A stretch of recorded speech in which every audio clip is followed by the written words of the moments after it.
Hello and welcome to Hank Games Without Hank. It is the FA Cup, and we are playing Cardiff City. We got a pretty fortunate draw this time. We could have been playing Premier League opposition, but we're playing Cardiff City, which is in the championship with us. I think we have a good shot today, and I'm hoping they have Frimpong on their team. That hurts us, but hopefully we'll be all right. We're starting John Green and John Green up front, and of course we have Leroy Williamson and French the Lana. We've got Rampage and One Size Fits All in defense, and Fat Lucas at the back. Today I'm going to talk about my 5 all-time favorite athletes.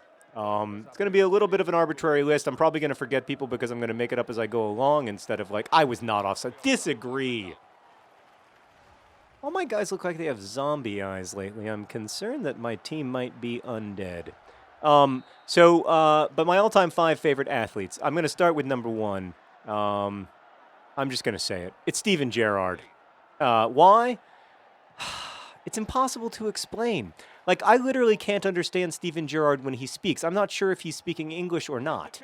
But I just love him. He's scored some of the great goals of all time. That goal against Olympiacos in the 2005 Champions League, one of the great goals of all time. I mean, the thing is, sometimes Steven Gerrard scores goals from like 75 yards away that are just pure power, and there's something really, I don't know. Plus, he's handsome. Anyway, he's my all-time favorite player of anything ever. I can't explain why. He just is. He's the great Steven Gerrard. He's the captain. Like, he captures what it is to be the captain of Liverpool better than anyone. Please pass the ball, John Green. Why did you pass in the wrong direction? Oh, devastation for Swindon Town. Should have been an easy goal, but manager John Green pressed the wrong button. Oh, at least we have a corner kick here. No, we don't even have a corner kick. We don't even get to experience the wonder that is One Size Fits All. Although we did just head that ball. Second all-time favorite. I mean, One Size Fits All is one of my favorite all-time athletes for sure. But I'm going to go to a different. Ooh, I was nervous. You could tell Fat Lucas was anxious there. Remember, the FA Cup is a oh no, why did I do that? The FA Cup is a competition, and if you lose, you are out. You do not get to play in the FA Cup anymore if you lose one game. And of course, we cannot afford to lose one game because we must get back to the final where we will avenge our terrible loss to Manchester United, which you no doubt remember from last season. Devastation. It was horrible. We lost in extra time. I don't even want to talk about it. I had a ball off the goal. I don't want to talk about it. So, off the post, I mean. So anyway, second all-time favorite player. Hold on. We might score here. We got a breakaway. Oh, he can't finish. Oh, that was Leroy Williamson. He scores occasionally. I'm sorry. I'm not focusing enough on my commentary. I know you guys don't come here for the actual gameplay. God knows it's terrible. Leroy Williamson really should have finished there. So, second all-time favorite player. When I was, you have to remember how old I am in answering this because none of you will know who this is except maybe as an NFL analyst. Second all-time favorite player, Doug Flutie, former quarterback of the Boston College Golden Eagles. Draw ball, John Green, other John Green. We are ahead in the FA Cup. Yes, yes, yes. John Green's balled another John Green's. They love each other and they love our team. Yes, great goal, great goal. Both John Greens involved, as they should be. People in my office are laughing at me. Yeah, all right, sorry. It's not my fault that it's such a beautiful thing when a John Green meets another John Green, they fall in love and work together on the same team to make magic happen. That's not my fault. And look, ball John Green with a breakaway. He's just pure power, but he doesn't finish. I'll tell you what, ball John Green before his injury, I know I say this a lot, but it's true, finishes 10 times out of 10. Doug Flutie, quarterback of the Boston College Golden Eagles, one of the great moments in college football history, 1984, the thing that made me a sports fan. My dad went to Boston College, and we're watching a game where Doug Flutie is the quarterback. He's like 5'4" tall. You know, he's not built like a quarterback. Everybody tells him that he's not going to be able to play in the NFL.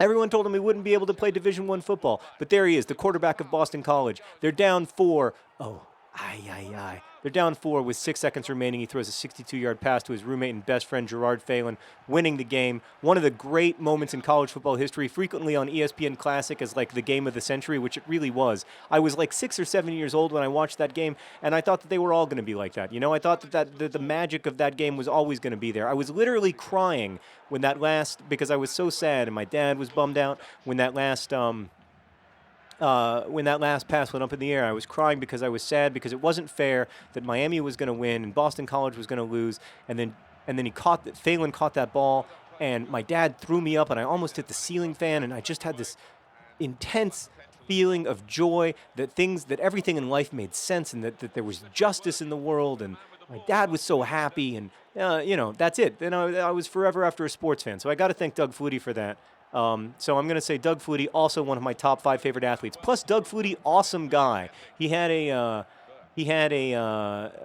cereal, Flutie Flakes, and all the proceeds went to benefit charity. And he was just a class act all around. Is that the end of the first half? It is. It is. Pretty strong performance. We're up 1-0 thanks to a goal from our friend John Green. Let's see it again. No, that wasn't our moment of glory. Here it is. Here it is. Oh, look at that layoff, and then you can't get back.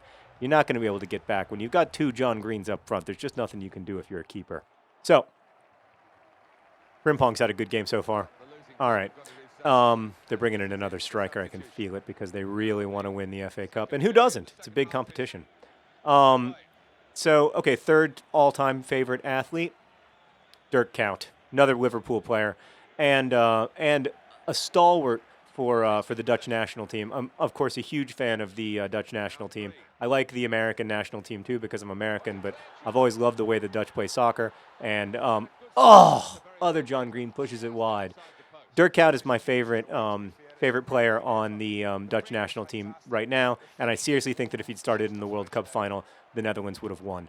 He's not the best player. That's part of why I love him. He's not the most talented guy, but he is the guy who never stops running, who never gives up. He's full of hustle. He's relentless. He's all heart and loyalty, and those are the things that I really value in a player if I like them. So he's one of my favorite players, and I'm always happy when he scores. And it makes me kind of sad when the Liverpool supporters sing about how ugly he is, because I think he's kind of handsome, in a way. Oh, look at that mustache. Just look at it. Appreciate it. Enjoy it.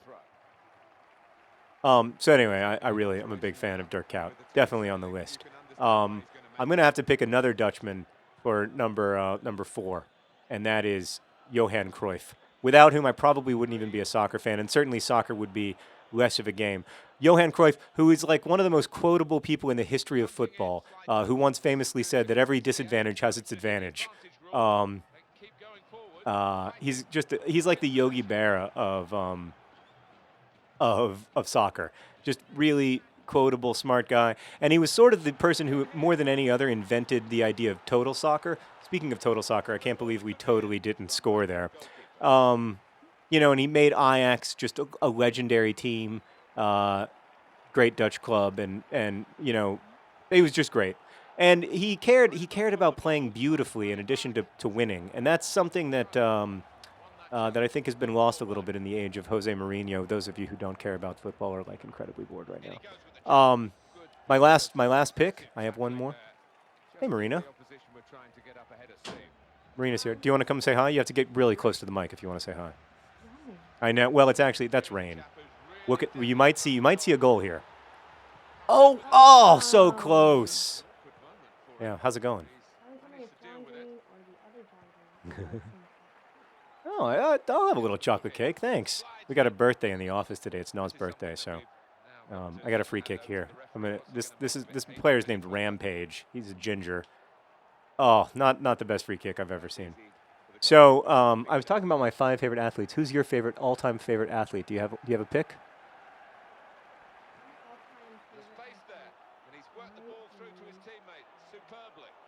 Panic, panic, panic, panic, panic. Oh, one size fits all saves us.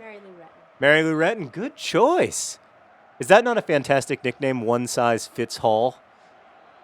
I mean, is that like one of the great nicknames of all time? There's a real player. That's his real name. Ball John Green, goal! Yes! All right, Ball John Green with a beautiful goal, sealing the win in the 80th minute. That's my friend Marina Waters, by the way. Wow, sealing the goal in the 80th minute with a beautiful, beautiful goal. She is married to Chris, who you met in a previous episode of Hank Games, if you've watched all of these. Wow.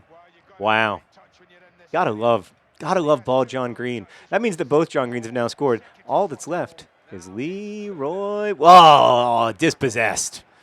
Okay, so I have to pick my fifth favorite athlete. I'm going to go with Martina Navratilova for my fifth choice. I think Martina Navratilova is a class act, an incredibly good tennis player, and a really fascinating individual, which is something I really like when it comes to, like, if I'm going to look up to someone who's good at a sport, they have to be kind of a, like, nerdy intellectual. And I wouldn't say Martina Navratilova is an intellectual exactly, but there's something really, like, endlessly fascinating about her. I can listen to her talk all day. There was an interesting documentary about her and her relationship with Chris Everett Lloyd, and oh, what a great goal. No, it didn't go in, but I mean, still, what a fantastic play from the boys. I'd like to see more of that and less of everything else, because that was great stuff. Leroy Williamson refusing to be dispossessed, desperate to score. He does score occasionally, but not that often. No! Oh, God, we were all dreaming of Leroy Williamson scoring, but he didn't pull it off. So, but it does look like we're going to move forward in the FA Cup, which is huge. Huge for the club. Financially, it's huge. I mean, I think it's $500,000. So that's going to be great for our transfer budget next season, which is going to be a particularly big deal. Oh, ball John Green with a goal. Yes! 90th minute. 3-0. A convincing win from the Swoodilypoopers, and goals from John Green, and, of course, a third goal from John Green. Great stuff. But I love Martina Navratilova. I think she's a fascinating person. Great advocate. Great advocate for tennis, for women athletes. I just really admire the hell out of her. So I'm going to pick her. Chris Everett, on the other hand, seemed like really self-involved in that documentary. I hope she's not watching. If you are, I'm sorry, Chris Everett. Although, congratulations on making it through 12 minutes of Hank games. Thanks for watching. We won. We get to move on in the FA Cup. We are overjoyed. Our opponents smell their pits in shame. Best wishes.